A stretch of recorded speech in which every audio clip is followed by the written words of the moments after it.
Tu vois ce genre de truc? Quand j'étais jeune, j'y comprenais rien. Sûrement parce que j'étais un peu bloqué émotionnellement dans une espèce de schéma d'homme viril qui ne veut voir que des taches, des points, des traits et deux, trois étoiles qui se battent en duel dans beaucoup de vide.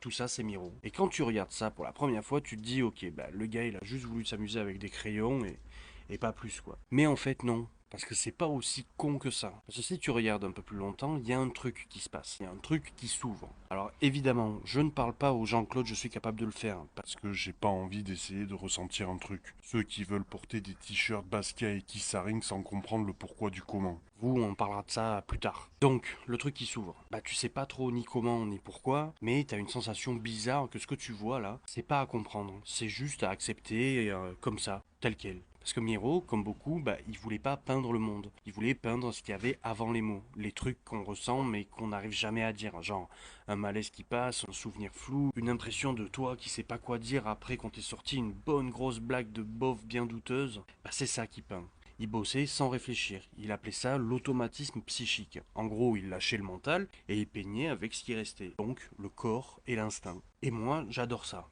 Parce que je fonctionne pareil. À un moment donné, ton cerveau il pète.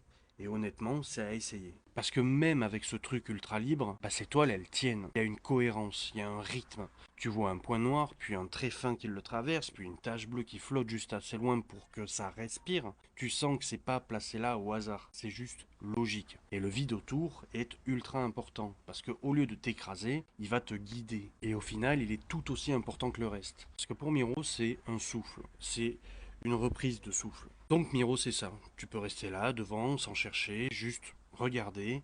Et je trouve qu'on est à la limite de la SMR visuelle. Et c'est ça, au fond, qui est beau. Parce qu'il n'y a pas besoin de plus.